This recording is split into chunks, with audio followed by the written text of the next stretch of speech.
Hello दोस्तों, आपका स्वागत है हमारे चैनल चैंपियन जैद पर। मैं हूं आपका दोस्त मोहम्मद जैद। और दोस्तों, आज हम लोग पढ़ने जा रहे हैं ज्योग्राफी का second chapter, location and extent. सबसे पहले समझ लेते हैं कि ज्योग्राफी में हम लोग किन चीज़ों के बारे में इस साल पढ़ेंगे। स्टैंडर्ड 10th में पहले बोर्ड कैसा था कि इंडिया के सारे स्टेट्स के बारे में बताया गया था, पर अभी थोड़े चेंजेस आए हैं, तो हम लोग सिर्फ इंडिया और ब्राज़ील, ये दो कंट्रीज़ के बीच में कंपैरिजन पढ़ेंगे हम लोग कि किस तरीके से दोनों कंट्रीज़ डिफरेंट है एक दूसरे से। तो दोनों कंट्रीज़ के बीच का हम लोग डिफरेंस पढ़ने वाले हैं इस चैप्टर में। सबसे पहले जो इंडिया है उसके बारे में कुछ खास बातें दी गई हैं। इंडिया जो है वो सेकंड लार्जेस्ट पॉपुलेटेड कंट्री है वर्ल्ड में।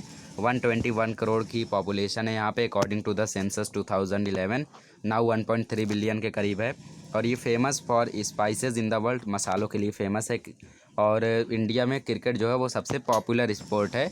हालांकि जो नेशनल स्पोर्ट है वो हॉकी है इंडिया का। और जो ब्राज़ील है वो सांबा डांस के लिए फेमस है, ऐसा उसको coffee pot of the world कहा जाता है। और वहाँ का फेमस गेम फुटबॉल है।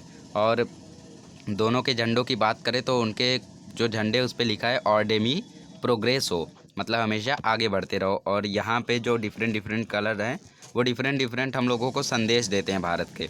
तो आज हम लोग लोकेशन और एक्सटेंट पढ़ेंगे दोनों कंट्रीज़ का। सबसे पहले इंडिया के बारे में पढ़ेंगे।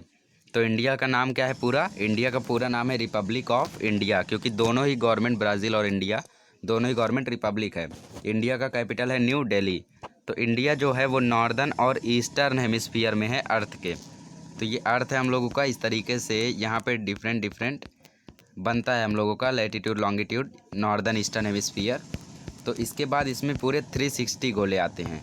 तो उसी तरीके से जब लास्ट में जो इंडिया है वो नॉर्दर्न और ईस्टर्न हेमिस्फीयर में आता है अर्थ के, तो इंडिया नॉर्दर्न और ईस्टर्न हेमिस्फीयर में है अर्थ के। और वो एशियन कॉन्टिनेंट के सदर्न पार्ट में पाया जाता है।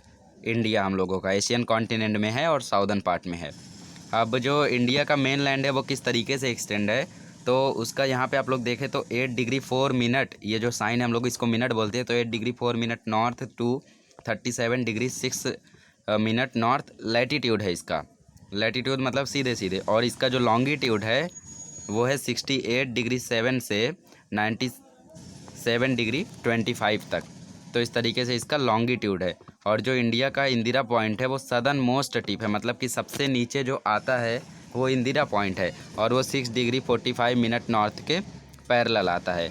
तो अब यहाँ पे बोला है कि कुछ कंट्रीज़ को आइडेंटिफाई कीजिए जो इंडिया के नॉर्थ साइड में हो, और आप ओशंस को भी आइडेंटिफाई करें और फिर फील करें। तो सबसे पहले समझ लेते हैं डायरेक्शन किस तरीके से होता है। तो ये हो गया हम लोगों का नॉर्थ ऊपर की तरफ, साउथ नीचे की तरफ, इस साइड हम लोगों का रहता है वेस्ट, और ये साइड रहता है हम लोगों का ईस्ट। तो चलिए समझ लेते हैं। महाराष्ट्र वेस्ट साइड में आता है। तो नेबरिंग कंट्रीज़ ईस्ट में कौन कौन सी है? तो ईस्ट में अगर हम लोग देखें तो म्यांमार है, बांग्लादेश है। और नॉर्थ में देखें तो नेपाल है, चाइना है। और हम लोग नॉर्थ वेस्ट में देखें तो पाकिस्तान है। और साउथ में अगर हम लोग देखें तो यहाँ पे कोई कंट्री दिख नहीं रही है, बट जो श्रीलंका दिख रहा है मुझे साउथ में, तो साउथ में हम लोगों का श्रीलंका है। तो इस तरीके से इंडिया के डिफरेंट डिफरेंट कंट्रीज़ हैं उसके आजू बाजू। चलिए अब बात करते हैं ब्राज़ील की। तो जो ब्राज़ील है उसका पूरा नाम है फेडरेटिव रिपब्लिक ऑफ ब्राज़ील। दोनों की जो कंट्रीज़ है वो फेडरेटिव रिपब्लिक हैं। और जो ब्राज़ील है उसका कैपिटल है ब्राज़ीलिया। और ब्राज़ील का कुछ पार्ट आता है नॉर्दर्न हेमिस्फीयर में, जबकि उसका ज़्यादा से ज़्यादा पार्ट आता है साउदर्न हेमिस्फीयर में। और उसके साथ साथ वो वेस्टर्न हेमिस्फीयर में पाया जाता है, northern part of the south American continent. मतलब ब्राज़ील ही एक ऐसा कंट्री है जो कि तीनों हेमिस्फीयर में आता है, नॉर्दर्न, साउदर्न और वेस्टर्न हेमिस्फीयर में। बस वो ईस्टर्न हेमिस्फीयर में नहीं आता है, ये बात आप लोग याद रखें। और वो नॉर्दर्न पार्ट में रहता है साउथ अमेरिकन कॉन्टिनेंट के। और यहाँ पे आप लोग देखें तो इसका मेन लैंड किस तरीके से है, तो 5 degree 15 minute north to 33 degree 45 south. फिर लैटिट्यूड है ये इसका। फिर longitude 34 degree 45 to 73 degree 48 minute west longitude है इसका। और डायरेक्शंस की बात करें तो नेबरिंग कंट्री इसके नॉर्थ में अगर हम लोग देखें तो गुयाना है, फ्रेंच गुयाना है, सूरीनेम है। और ओशन की बात करें तो नॉर्थ अटलांटिक ओशन है। वेस्ट की बात करें अगर हम लोग तो बोलीविया है, अर्जेंटीना है, पेरू है, ये सब कंट्रीज़ है। और साउथ की बात करें तो उरुग्वाय है और अगर हम लोग ईस्ट की बात करें तो यहाँ पे हम लोग पाएंगे कि साउथ अटलांटिक ओशन है यहाँ पे। तो इस तरीके से डिफरेंट डिफरेंट कंट्रीज़ और वाटर बॉडीज़ लोकेटेड हैं ब्राज़ील के। अब हिस्टोरिकल बैकग्राउंड पढ़ लेते हैं। हिस्टोरिकल बैकग्राउंड अगर इंडिया का देखें तो इंडिया ब्रिटिश के रूल के अंडर में था 150 सालों के लिए। इंडिया को आज़ादी मिली 1947 में, और उसने कौन कौन सी प्रॉब्लम्स को फेस किया? उसने 3 वॉर देखे, 2 वर्ल्ड वॉर और एक कोल्ड वॉर, और उसने फेमाइन सिचुएशंस को देखा बहुत सारे पार्ट में, और उसी की तरीके से प्रॉब्लम्स आई इंडिपेंडेंस के बाद भी। इंडिया जो है वो एक मेजर डेवलपिंग कंट्री है वर्ल्ड में, और इंडिया को ग्लोबल मार्केट में कंसीडर किया जाता है, क्योंकि इंडिया की जो इकोनॉमिक है उसमें चेंजेस आ रहे हैं टाइम टू टाइम में, और इंडिया का जो इकोनॉमिक डेवलपमेंट है वो अभी बहुत तेज़ी से हो रहा है। और जो यूथ का पॉपुलेशन है इंडिया में, उसका प्रोपोर्शन बहुत ही ज़्यादा है, जिसके कारण जो मेजर पार्ट हम लोगों का बनता है वो वर्किंग पॉपुलेशन का है। Working population means 18 to 60 years, इन्हें हम लोग वर्किंग पॉपुलेशन में कंसीडर कर सकते हैं। तो यहाँ पे अगर आप लोग देखें इंडिया में, तो मेजर पोर्शन जो है पॉपुलेशन का वो यंग लोगों का है। तो इसीलिए हम लोग इंडिया को एक यंग कंट्री भी कहते हैं। आपको ट्रू फॉल्स में आएगा या फिर गिव रीज़न में, तो India is looked upon as a young country, तो उसमें आपको ये लिखना है। अब हिस्टोरिकल बैकग्राउंड पढ़ लेते हैं ब्राज़ील का। तो 300 सालों से ज़्यादा के लिए ब्राज़ील जो था वो पोर्चुगीज़ के रूल में था।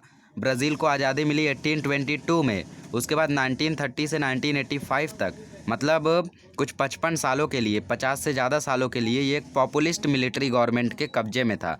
इसने बहुत सारी ग्लोबल फाइनेंशियल डिफ़िकल्टीज़ को फेस किया, मतलब कि पैसों की प्रॉब्लम हुई आज़ादी के बाद 20th सेंचुरी में, बट अभी बहुत ही ज़्यादा डिफरेंस आ गया है, अभी ये डेवलपिंग कंट्री में आ गया है। ब्राज़ील को एक कंट्रीब्यूटर की तरीके से कहा जाता है, मतलब कि एक सिग्निफिकेंट कंट्रीब्यूटर की तरफ इकोनॉमिक ग्रोथ में, जो वर्ल्ड की इकोनॉमी है उसकी ग्रोथ में इसे एक कंट्रीब्यूटर के नज़रिए से देखा जाता है, और ये इम्पॉर्टेंट है, इम्पॉर्टेंट मार्केट है फ्यूचर में।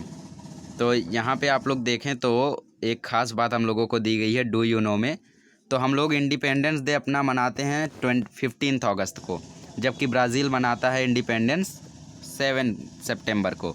इंडिया के पास federal parliamentary republic type of government है, और ब्राज़ील के पास federal presidential republic type of government है, बट दोनों ही कंट्रीज़ रिपब्लिक हैं। तो ये बात मेन है इन दोनों कंट्रीज़ में, तो आप लोग रिपब्लिक और रिपब्लिक याद रखें।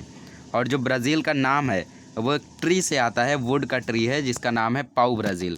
तो वो पेड़ जो था वो पहली बार ब्राज़ील में पाया गया था, तो उस जहाँ पे ये पाया गया था वहाँ का नाम पाउ ब्राज़ील इस पेड़ का था, इसीलिए वहाँ का नाम ही ब्राज़ील रख दिया गया।